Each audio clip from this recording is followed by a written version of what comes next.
And we're live. Super. That's good. And here to talk about Two Trees Make a Forest. So I think I've got the book. So, yay! This time I've got my copy. Have you? Let's see. We've actually got the same. Yeah, the same one. Yeah, must be the British paperback edition. That the other edition I saw looked very similar. Actually, I really actually rather like the cover. I do too. Yeah, I think that really captures a lot of what she was talking about in the book. Yeah, it does, and the color scheme kind of evokes the book for me. So, wow, shall we introduce ourselves? Yep. Because we should. So I'm Roz of Scally About the Books. Yep. Katja from Page Turners with Katja, and we have a similarity or an overlap in our love for translated and world literature. Yeah, things from around the globe. And all year we're reading a contemporary book each month. And so Two Trees Make a Forest was this month's book for May. So I say this month, but it's the 1st of June now, so last month's book. And a little bit of an outlier, and so we'll talk about that in a minute, I think. But I'm just going to check the chat, and I've just realised there we go, and see if there's anyone around. I'm not sure anyone's here yet, but we know that some people have said they're going to watch this later, so I think we should sort of get going, and that's fine, because it's a sunny summer's evening, and yeah. And it's a bit of a struggle to sort of like tear yourself away from all the fun things to come sit down in front of a computer. But if you are in front of a computer like we are and talking about the book, then that's excellent. But you were talking about why this is slightly an outlier for the 12 books that we picked. So I'll start off with a lot of the books have got a similarity in that they are obviously translated fiction. Yes. And then we've got them being fiction is the key word. Yes. It's a contemporary strand. But one of the other outliers was our previous month. And that wasn't in terms of it not being fiction, because it certainly was, but it was short stories. And we wanted that variety in the type of, like literature that we're looking at. But this one is in particular an outlier because it's not translated. So it's world literature.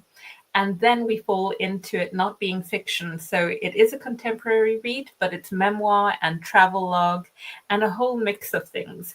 So the reason that I picked this is because the other books give us a sense of all of these places that the authors are from. But very much what I liked about Jessica J. Lee's writing is that she is sort of like searching for a place. So she is writing from the diaspora point of view. And I thought that really came across in Two Trees Make a Forest, because she points out her mother also having that sense of where do I belong, and then she even more so that extra layer by having the Welsh side of her. So I thought that would be a good contrast. Yeah. And so it's probably a good moment to say something about Jessica Lee. So she was born in Canada. Her father was, as you say, British, in fact, Welsh. Her mother was Canadian, but had moved there as a child in the 1970s when her parents emigrated from Taiwan to Canada. But her parents, that's Lee's grandparents, were actually, of course, from mainland China, and had already migrated once from mainland China to Taiwan, and then from Taiwan to Canada. So that whole all those issues around migration and exile, in fact, because they were unable to go back to China when Taiwan and China, complicated history, but when the split happened, so there's sort of layers of that, and I think you're absolutely right. This is this one of the key themes of the book is about like, where do we belong and where do we identify with, where do we see as our homeland? Yeah. Could we use that word? And that Lee is looking to rediscover or discover a connection for herself with Taiwan in her visits and then in writing the book. Yeah. And part of what I was thinking about as well, there's so many things that I was thinking about, but the format of the book. So I like that. So she does tend to write memoir. And I think that really works for her family history, because I suppose someone else might have been tempted or felt almost obligated to do this deep research and come out with a historical fiction that might be inspired by your story. But she has left this deeply personal. And I really enjoyed that aspect of it, the complexity of family. So she, like, really allows us to see how complicated family members can be. Especially, I thought her grandmother was such an interesting person, and a number of secrets that came out after the death of the grandmother, or the decision, for example, about the grandfather. So I might be going into spoilers, but there's just, you could imagine it, because it's so realistic, because these are real people. So yeah. And to be honest, I don't think this is the kind of book where you can spoil it, in a sense, by talking about what's in it. So, if you're watching this and you haven't already read the book, don't worry. Although we may talk about things from all the way through the book, it's not that sort of book. So yeah. I don't think we need to worry too much. Which brings us to, what sort of book is it actually? Because we've talked about it being a memoir, but I think some of the people who read it, and we have a Discord group that where we server where we talk about the books, and there was a group of people that read this book, and some people were slightly discombobulated, I think, by the structure and of the book. Not me, to be honest. Actually, I really liked it, but I can understand why. What do you think? So structure-wise, I wasn't so much discombobulated. Again, like you, I can understand why someone would kind of feel like this isn't the standard structure, but that's another reason to really enjoy it. The fact that we move away from the usual, the sort of like standard structure that we're looking for. And I thought that she did a really good job of weaving memoir with travelogue, because she brought in a lot of natural, like geographical facts in about Taiwan as she's exploring, at the same time as she's going through memory to sort of like capture her identity. So I thought she sort of like wove in and out of all of that really well. And even I thought the publisher did a great job. So I'm going to have a quick look to see. So it's Virago, but they did a lovely job, because they didn't stick to just being standard either. So along with the structure, you get the sort of like almost a mountain scenery in the beginning chapters, with the text going, like uphill or downhill. And yes, and like the little lines by the side to take you in and out, and little line drawings as well here and there, that I presume were actually ones that she made, particularly of them, and the exploration of language. So I can't speak Mandarin or Cantonese or anything, any Chinese languages, but in terms of the writing, I think someone who's interested in language would have been really captured by that. So I don't think I got the most out of it, but I still found it fascinating when she starts talking about, certain characters. So I think there was one that stuck with me, even though there's a few in here. And that was when she writes out the character for Mother, and how she explains that comes from, I think it was Woman and Horse, something like that. But she shows you the breakdown of the characters, and so again, she explores so much language, geography, history. And actually, the name of the book, Two Trees Make a Forest, is a language reference, because it's about the symbol for forest is like the symbol for wood or tree twice. Yeah. Put together, so it's sort of another metaphor, I think. But what I think is that if you come to this book expecting a sort of straightforward family history memoir, that's not what it's going to be. So if that was your expectation, then you might be surprised by the way the book moves around between sort of, say, travelogue and quite, she's an environmental historian. That's her sort of academic background, and she's right. So there's a lot of there's sort of geology and botany, but also writing about particular species that are indigenous to Taiwan, and you have to be ready for that sort of digressive style and that variety. But all those, like, she does this very it's like she pays attention to detail and describes things quite meticulously sometimes. But I feel like a lot of the time there's also something a bit metaphorical going on. So she's really interested in the mountains of Taiwan. Oh, I didn't really realize quite how mountainous Taiwan was till I read it.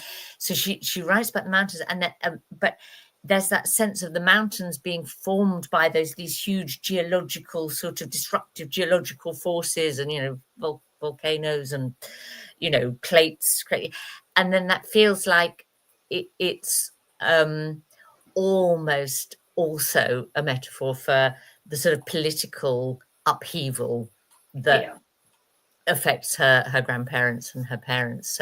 So that sort of, and all that sense of, when she's writing about the black-faced spoonbills, the endangered black-faced these birds, and that the feeling of sort of threat or loss, or perhaps the environment improving and being able to return and be restored. Again, it feels like there's a layer of meaning to that, as well as the scientific content. Hello, Margaret. Lovely to see you. Yeah, I agree with that. And there's also, so the way that she used the structure is very meaningful, because she also plays with contrasts. So she would go from these mountainous regions, and she's, hiking. And she explains, like the physical side of that, or even we talked about this, where she comes across this territorial monkey, and you really feel afraid for her. And and so you go from that, and then she, might start the next chapter with imagining how her mother felt going to or arriving in Canada and seeing this flat expanse of, that particular airport. She said, like, that area is very flat. And you think about the contrast between what the mother was used to, and then coming to this sort of like the sprawl. Because they went to Niagara Falls, didn't they? Like she said, they were close to Niagara Falls, and there was like 700,000 people compared to like millions of people in like where the mum lived before. So a very different feeling, but also it had a more urbanized feel, despite there being a lower population, because you had the sort of concentrated population in Taiwan, and then you've got the sort of like geography around that. Yes, because of being an island, and that it's finite, isn't it? And in fact, there's a sort of a romance of islands, isn't there? That she conveys, and in contrast, Canada is huge, and and land land there feels almost infinite, and lots of it is really empty. Not that it doesn't have big, big cities and so on, but there's a very different sense of space, I suppose. Yeah, and I also liked how she describes a lot of the vegetation. It feels like it's sort of like filled, isn't it? Like the open spaces away from the city still feel very, very populated by nature, by plants and animals. Even though she talks about the reduction in population of those birds, for example, they're endangered. So yeah.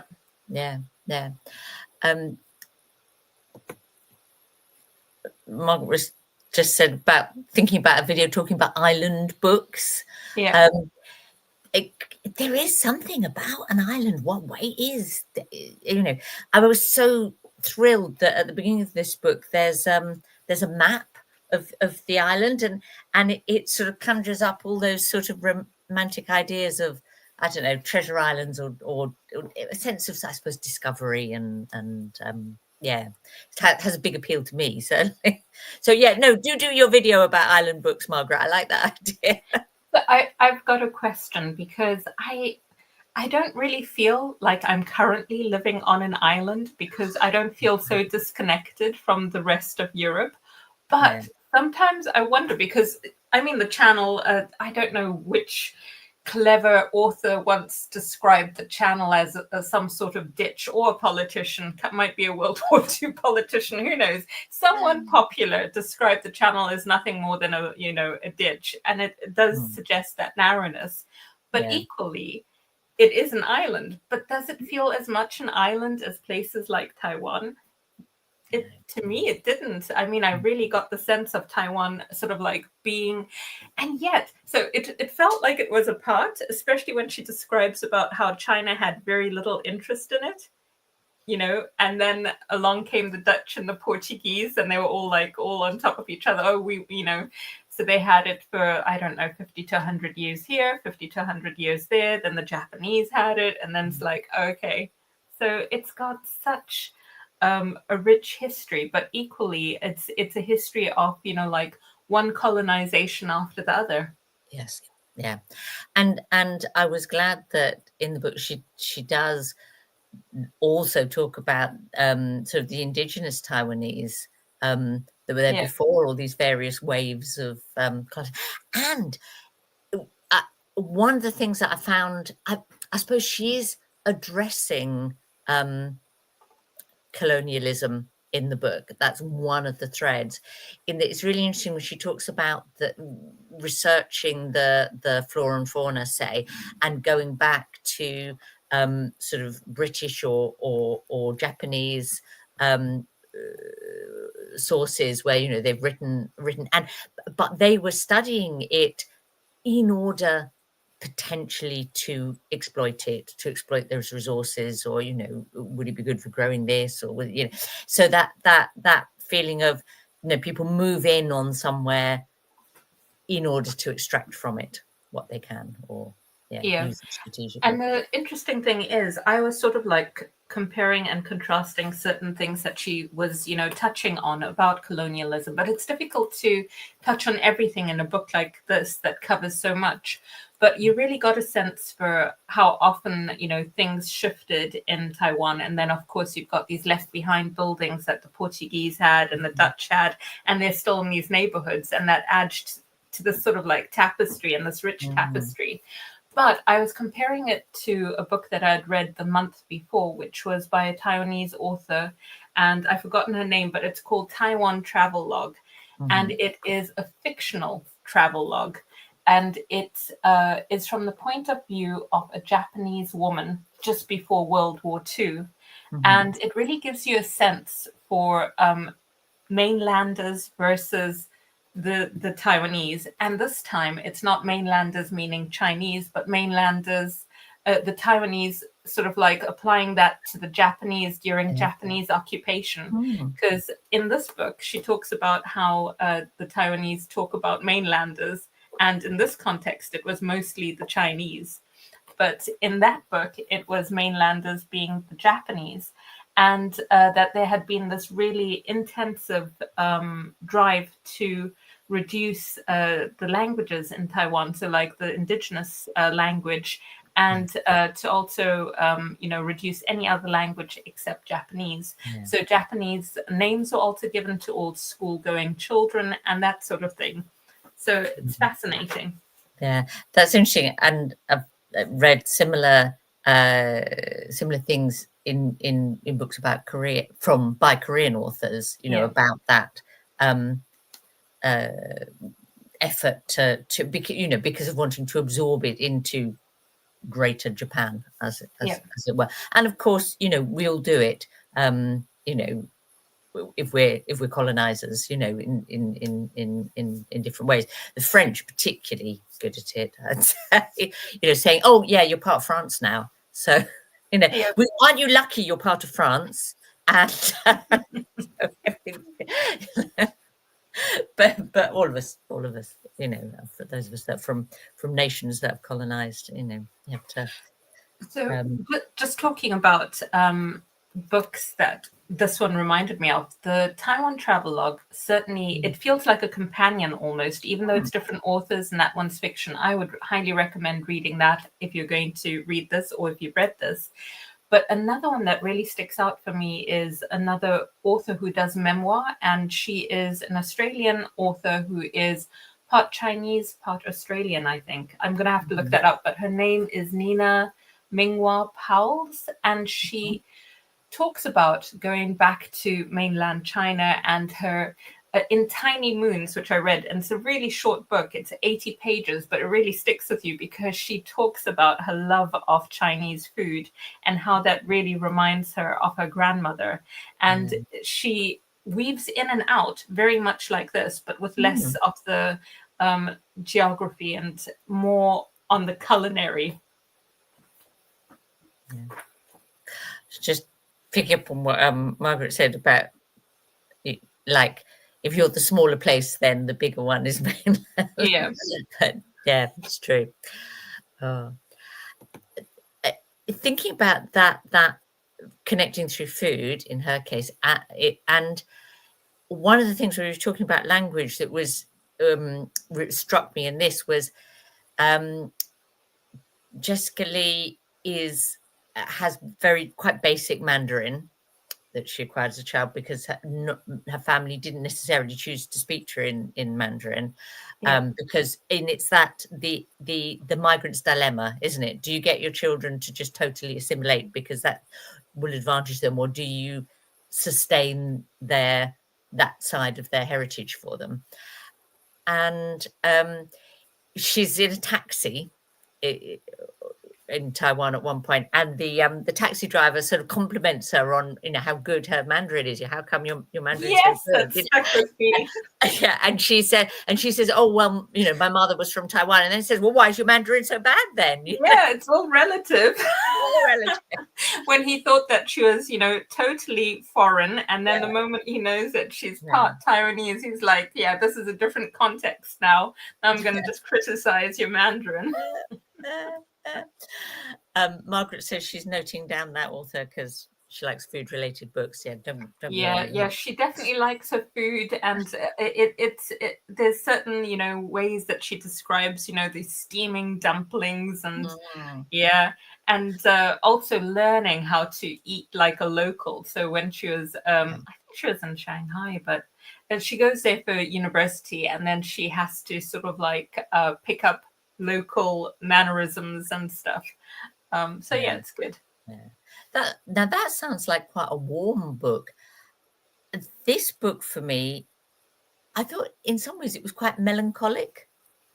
That one has some melancholy, but it's definitely more her, like seeking things to celebrate about, a side of her that she wants to reconnect with, especially because the relationships, like you're touching on, are very different between granddaughter and grandmother. So, right. Yeah. Because there's loss is a big thing in this book, isn't it? And that feeling of maybe having left things too late, with her grandparents Po and Gong, that she didn't get the stories from them before they died, or before he lost his memory, and that she's almost trying to recover lost ground by writing the book. I think that's one of the things that I found. It is melancholic, but it's also something fascinating about family and family that have gone through trauma. Because for me, it was definitely the trauma that both grandparents went through that really actually forms how they communicate or don't communicate, because they seem to both have gone through so much that there's a certain degree of shutting down and isolating themselves, sort of like a self-protection. One of the people that read it recently in the Discord group was writing about that, and about like her family coming from Bangladesh, and must have been grandmother, I think, the transfer of population between the partition, at that, and knowing that someone has been through something that it was probably an almost unspeakable experiences, and that then they just bury it. They don't talk about it. They don't spend the rest of their life, and it's so true. And Poe was sort of witnessed the Nanjing massacre, and how do you put almost, you have to compartmentalize something like that in your life, don't you, in order to get on with living subsequently. And I think that's it's but as a child or grandchild, that's quite frustrating, or can leave you feeling you don't know something essential about that person. I'll just seeing Karen saying in Guernsey we call England the mainland. Absolutely. It's all relative, as you say. So talking about Poe and Jessica, I thought, like, not only is there stuff that you then don't know because you haven't asked or they don't offer up, but there's also things that you can sort of misunderstand. So, for example, the misunderstanding which her mum had as well, that all family was lost. And that was intentional, because Poe didn't tell them about this person or this family that she keeps in touch with in Taiwan, and one family that she keeps in touch with in China. The other thing was misconstruing things. So Poe was always clear that she hated bean sprouts, and bean sprouts didn't belong in their food. And Jessica, thought, oh, so bean sprouts are a westernization. Can you imagine? She's like, oh, so these Canadian Chinese, and they're just adding bean sprouts, and it's not a thing. And then she, of course, realizes that it's because her grandmother mostly lived on rice and bean sprouts during the wars that were happening, and she's had such an aversion to it now. Yes, that really made me laugh, because my mother convinced me that kale wasn't really edible. It should only be fed to cows, and it was because in the war they had to eat so much kale. And now it's trendy, But then you take it really literally, don't you? When you're younger, you kind of like, that's a definite in your mind that, okay, so that's a no. No, I never ate it till like my 40s or something. So you can understand how those things arise. But I'm thinking about how we're talking about the book, and it's really reminding me that one of the strengths of the book is these little moments, and that she actually is very good at describing these little encounters, or these sights, or the detail of a flower, or there's something about, she can really go into the micro, as it were, and then give you a very vivid description, which I think is a strength of the writing. What did you think about the style of the writing generally? I mean, I enjoyed it. There were certain sections when she goes into the nature with the hiking where I was less switched on, like less absorbing. Because I said to you, there were so many moments that I remember the monkey, I remember this giant plant with white flowers, but Mm. I've forgotten a lot of the nature discussion. But I think the point wasn't so much for us to remember every detail about that, but to actually sort of like weave in her journey. As she's hiking, I think she's sort of like got this connection to the land, and she's Yeah. passing out, all of these ideas about family and place. And it also made me think, I was telling you this bit that I just couldn't comprehend. I had a quick look on Goodreads to see what the general feel for this was. And someone was complaining, they're going, oh, I thought this was about someone, talking about where they're from. And I mean, then they're writing about Taiwan and they're not even from there. And I thought that totally misses the whole Yeah. point. This Yeah. is, talking about how you can feel the sense of dislocation. I mean, her grandparents were displaced by war. They left mainland China and went to Taiwan. Taiwan became their refuge, and her mother didn't know any other place. So the connection to Taiwan makes perfect sense to me. So when I was reading that, I thought it's quite interesting how we, like how we interpret certain things. Yeah.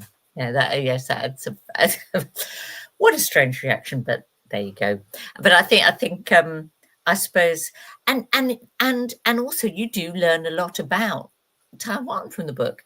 I mean, Yeah. like I realized that I knew very little about Taiwan in terms of, whether that's the landscape or the people or the history, and actually, it's quite informative, which I think I quite enjoyed. I suck that up, but informative, but written with really kind of quite poetic style.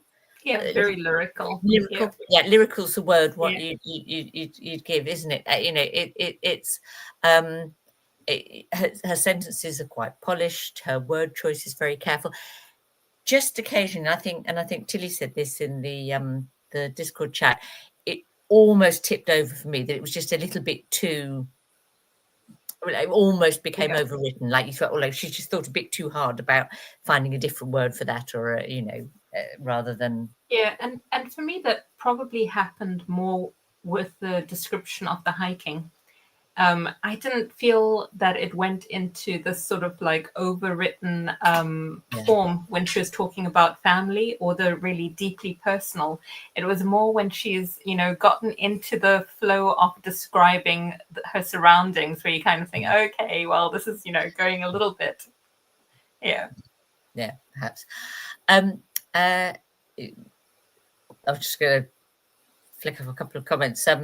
Yes, yeah, that Goodreads reviewer had absolutely missed the point, as you say. But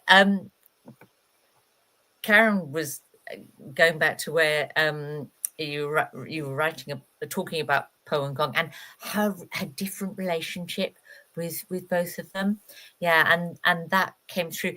And one of the things that I suppose I liked about the book in a way was that she was in theory trying to find out more about Gong's life, because she got the mystery document where he'd written, but his mind was already going a little, so it was a bit disorganized, a bit disjointed. But she had something to go on to head back.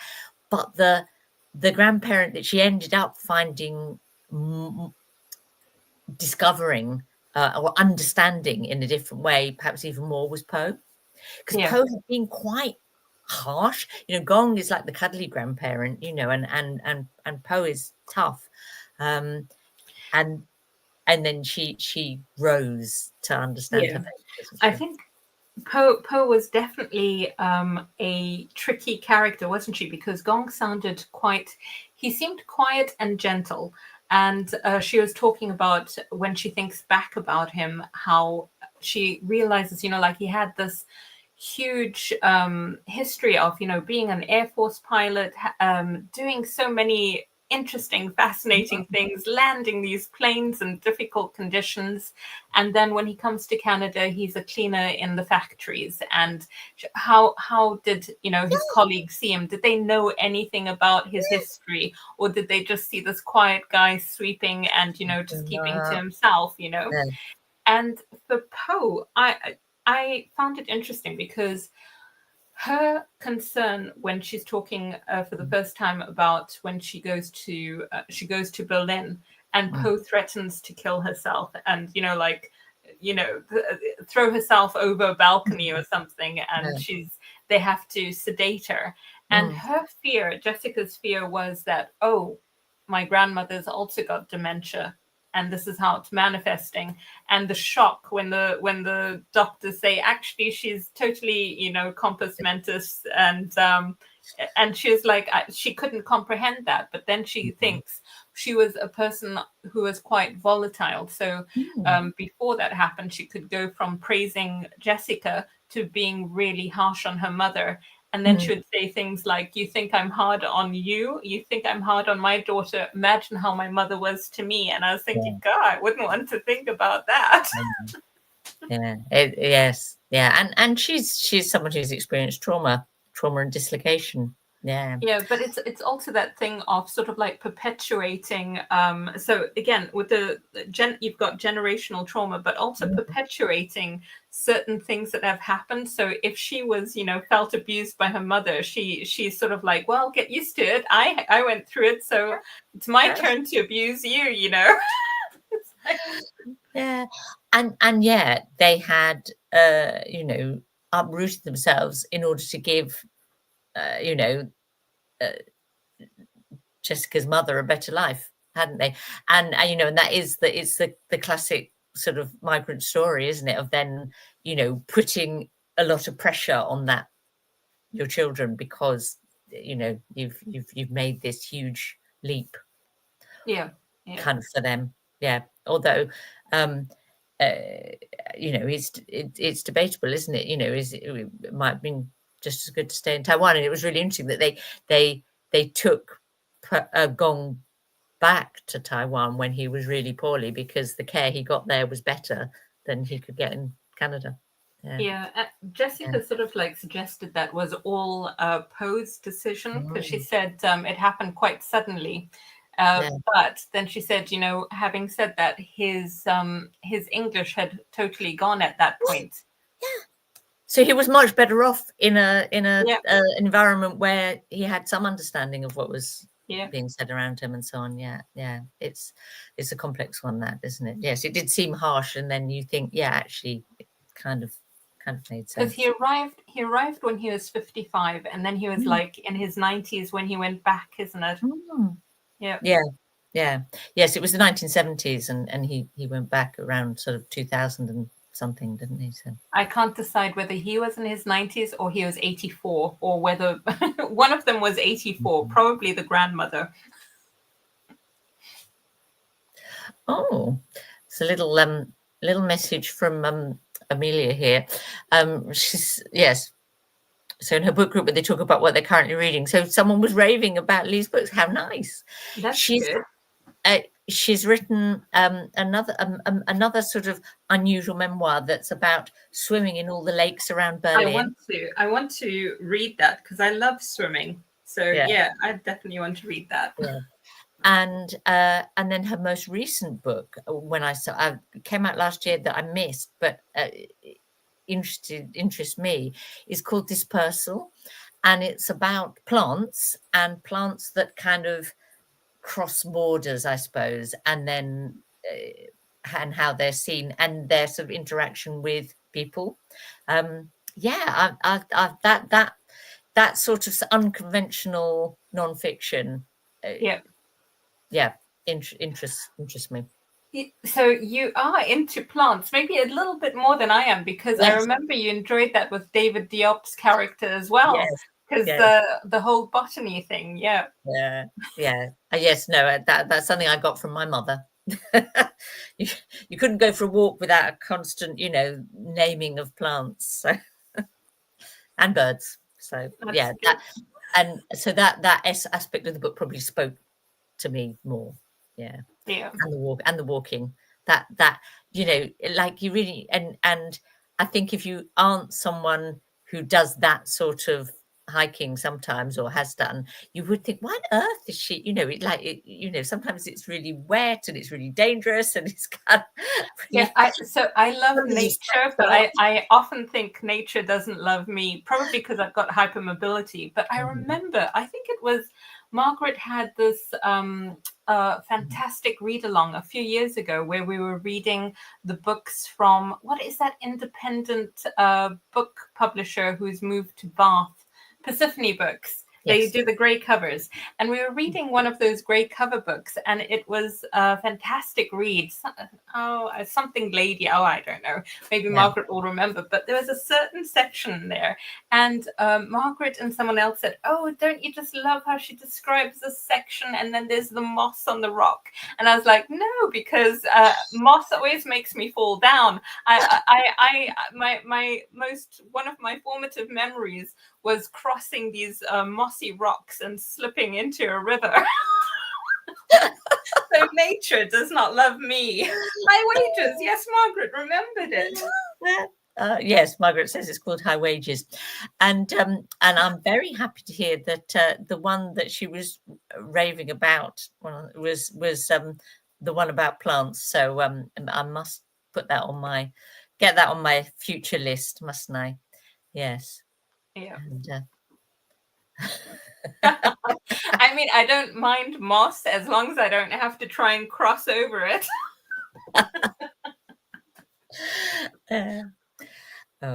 So it was a very and Amelia says yes, nature and I appear suspicious of each other.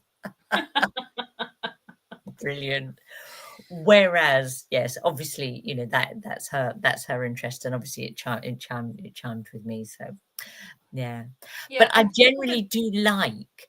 I don't know if you've read. There's a tendency in nonfiction at the moment for these sort of portmanteau books, you know, books that combine a bit of memoir with a bit of, you know, talking about some very specific topic, and then relating it perhaps to your family history. So I was thinking of a wonderful book about Dutch art that I read last year, and just for a second the name of it has gone out of my head, but it will come back in a moment. But it's about the sort of golden age of Dutch painting, but it's also about the author, her as an artist, her father as an artist, and her relationship with her father, and then elements of travelogue, of going around and visiting where these painters worked. And it feels like there's a little bit of a fashion for books like that, but I'm good with that because I really like them. Yeah, well, Margaret agrees. She said, what are we calling that subgenre? I love it, especially the nature memoir kind. Yeah. But and the art memoir, and and some people like Robert Macfarlane have been doing it for a while, you know, with the sort of the nature, but and it does have a longer history, but it just seems to be very, you know, I suspect publishers at the moment getting popular. Or like last year there was a flat landscape, a flat place, which was about the fens. Yeah, well, not just the various fens. We had like 5 different places, and she covered the fens, which stuck with me. But also it's about trauma and family history, and so, you know, because she had a sort of like dissociative disorder, didn't she? She would dissociate, and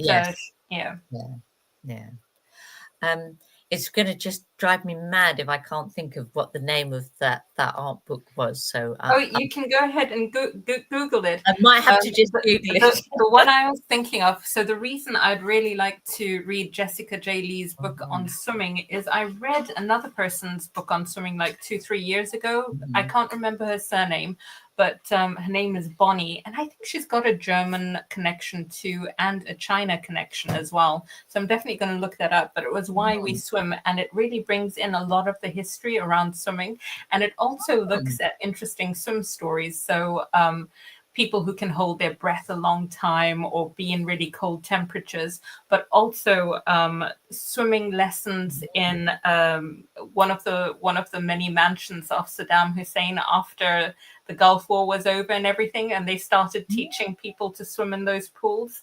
So yeah, there's all sorts of things mixed into it. And what you were saying is really making me think, oh yeah, definitely there is some sort of subgenre of this where you talk about your memoir or your link to something and then bring in all of these bits of information. Yeah. I'm thinking of if you're into wild swimming-y sort of memoirs, the original almost was Waterlog by Roger Deakin, and he goes around Britain swimming basically. It's really good actually. I really look that up. I'd warmly recommend that one. Now I've just got to look up this book. It starts with the it's the author, the painter it's most about is Fabricius, who painted the goldfinch painting. Oh yeah. And, well, Margaret, in the meantime, has saved us with the details of that book. It is, Margaret, A Flat Place, Moving Through Empty Landscapes, Naming Complex Trauma by Noreen Masood, who is a lecturer at a local university. I think it's at the University of Norwich, like UEA, East Anglia. And I've got it. It was Thunderclap by Laura Cummings. Ah. Yeah, it's the arty one. Yes, prismatic nonfiction. I like that. Taking different angles on the concept. Yeah. You can rely on Margaret for a good word, can't you? So I think that all of them, what I like about that, and even about that really short one from Nina Memoir Powell's, is that they're very meditative. So that it's people, sort of like thinking about certain aspects of their identity, and sort of like reflecting back on bits that sort of build on that. And so, I do enjoy that. Yeah. And I'm going to reveal something about myself now in a way, in that, like, I don't particularly, sometimes I can be irritated by books that are very much, I don't know, in the author's head about their sort of their mental turmoil or whatever, sometimes I can be a bit like, oh, get over it, or I don't need to know. I didn't react like that to A Flat Place because of the way she used landscape to tell her story. And I can understand that, but I do know which one you reacted that way too. Oh yes, it was I want to die, but I want to eat tteokbokki. You said to me, I enjoyed it, but no, but she does whinge, doesn't she? Yes. Yeah. Oh dear. I'm not good with whinging. No, I found that an interesting book because she recorded the therapy sessions. That must be quite nerve-wracking as a therapist. Sure, you said go ahead, but a lot of that was almost verbatim, wasn't it? And I think that's another reason that it sounded that way, because it was very much not sort of like reflecting back on, and it was a lot about her complaining about where she is in life. There's a part 2, by the way. I haven't picked it up, but there's another one. No, I'm not going anywhere near it. Now, Margaret's talking about another book, and I really liked this one, and actually we're going to have to try and remember the title, because it's one of those books that's somewhere between fiction and non-fiction again, and it's obsessing about an Irish poem. So Margaret, you're going to have to. It had an unusual name, so you've got to Google that while we keep talking, because it's certainly one that I would recommend. But so what I'm finding interesting about our discussion is, and this is possibly where sometimes people are finding this fragmented, is the fact that you can bounce in and out because one thing makes you think about something else. Yeah. I do think she did the structure right, because as we were talking about sort of like the landscape, the mountains and everything, and she goes from the hiking to discussions about her grandfather being in the plane and being, you know, like over these mountainous areas or down below, and recognizing, for example, when he recognized the land that his family used to own, you know, like he was flying 3,000 feet in the air, and he just had this weird feeling every time he went over this terrain, and he drops down to like 800 feet, and he's like, yes, I recognize this landscape. So she did it in a really clever way when she talked about landscapes, but it was one of those things of, you're talking about one thing and it sort of triggers memory about something else. Yeah. And talking about triggering memory, thank you, Margaret. A Ghost in the Throat by, just, I loved that book so much. Absolutely brilliant. Anyway, I was thinking we're getting kind of close to winding up time. Yeah.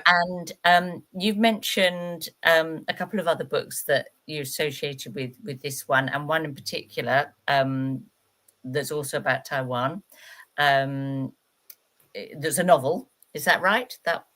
Yeah. So we have got, let's have a look. I think I'm not on the, so you're going to have to, we've got Tiny Moons by Nina Memoir Powles, and that was 80 pages thereabouts, which ties in with culinary. And then you've got Taiwan Travelogue, which is an imagined memoir. So it's fiction, so but it sounds like it's non-fiction, but it's actually a novel. Yeah. And it's like a historical travelogue of a Japanese woman from the mainland traveling through Taiwan with her Taiwanese interpreter. And sort of like, and she eats so much. So again, it's very culinary. So Margaret, if you want to grab that one, she talks about a lot of food and the contrast between Japanese cuisine and Chinese cuisine, but also with the Taiwanese twist to it. So yeah. And strangely, the one other book that I can remember that I've read by a Taiwanese author is completely different, because it's speculative fiction, and it's the Membranes by Chi Wei. I don't know if you've heard of it, but I've not read it. Well, it was written in the mid 1990s, but it was only translated into English, and so sort of available for Anglophone readers in 2021, and so I read it maybe 2022 when it was new but not new at that time, and it envisages a world in which we've had to move to live under the sea, because it was the time of the ozone layer, before we managed to actually deal, surprisingly, with that environmental problem. So it was, that it had become too dangerous to live on the surface, and you have to live in the bottom of the sea. But interestingly, I was thinking back to it, because I was thinking, what else have I read from Taiwan? And it is also kind of about migration and about family and sort of family connections and being distanced maybe from you, and that a family, a mother making a very tough decision, perhaps that might seem unloving, but is in theory about giving some advantage to your child. It was interesting how you find connections across wildly different sorts of books sometimes, but I'd recommend it. Yeah.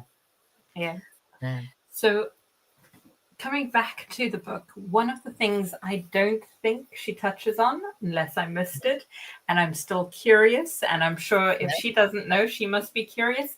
How did Po and Gong end up together? Yes. I mean, like, I mean, she sort of tells us, but you do seem like an odd pairing, don't they? Yeah. But who knows? But other people's relationships are always a mystery. Yeah. True. Yeah. Oh, so it was one of those. This is one of those books that I probably would not have read if it weren't for reading the Globe, and I'm really, really pleased that I did read it. It wasn't. It maybe wasn't like a kind of 5-star love every moment sort of book, but it was a book that was very enriching for me to read. Yeah. So yeah, thank you for suggesting this one. No, I'm really pleased. I'm so pleased that worked. And I have to say, I've got the book. Ah, there we go. So Yeah.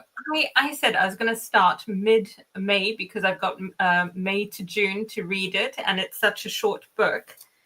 And that's this one. And then everyone else has just like zoomed through it and said on Discord that they love it, and they're so glad that it was on this read along. And I was like, well, I picked it and I'm excited, but wait for me. So this is the Reading the Globe Classics strand, and there's been some goodies in that, I have to say. And yeah, absolutely, a book I would never have I hadn't even heard of it, nor the author. Baron Bagi, and this is Alexander Leonard Holenia. And I mentioned it to some German friends, and they've never heard of this Austrian author. And I was really surprised because I thought that it would be something that they're aware of, but then I saw all of the positive comments in Discord, and I was like, yay.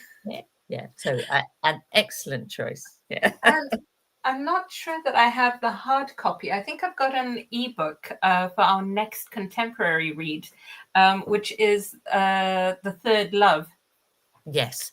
Yeah. And I do have a hard copy, and I've forgotten to bring it down to the laptop to show it, but that's okay.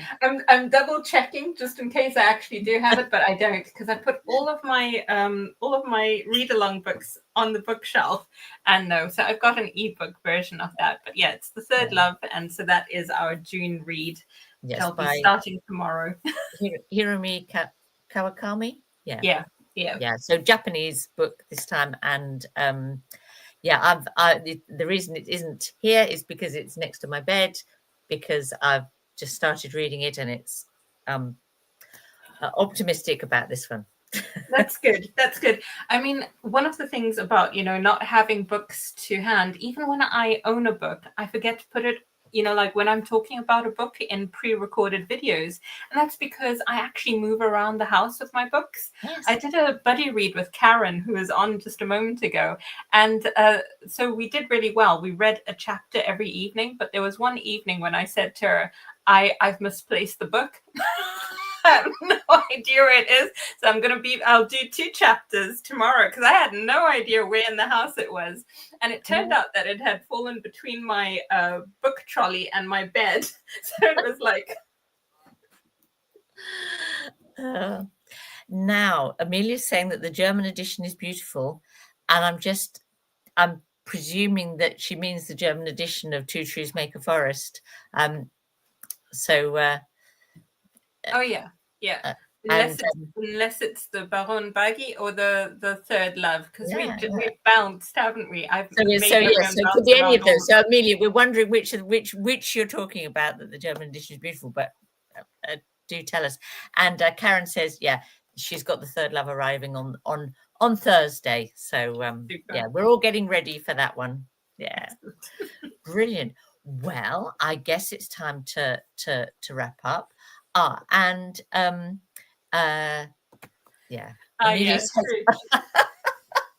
True. Yeah. Right. Okay. We stand corrected. But Amelia was talking about Two Trees. Trees. But I think you shared a picture of it in the Discord server, which is just, as I say, yet another reason to be part of the Discord server if you aren't, because there's some really interesting discussion, but also great little snippets that come up in that. So time to say farewell, and next month we'll be on your channel, won't we, for talking about The Third Love. Do you have another live coming up for either the YA or the classics? Yeah, so we have got and we haven't got a date for it yet, but it will be in about a week or 2 weeks. On Jack's channel, there's going to be a live show which was also a really great hit. Scattered Stars. What is the full title? When that's Stars so Are good. Scattered. When Such a Stars good Are book. Scattered. Yeah, so that is When Stars Are Scattered, and it is by Victoria Jameson and Omar Mohammed, and it is a graphic novel. So that was part of our YA strand, and we read a book every 2 months rather than monthly. And this is going to be live on Jack's channel, so on the weekend, in a week or 2 weeks. And then I will do a pre-recorded video of Baron Badji as soon as I read it. Read it. Okay, so okay, thanks. Bye, everybody. Lovely seeing you, and back soon.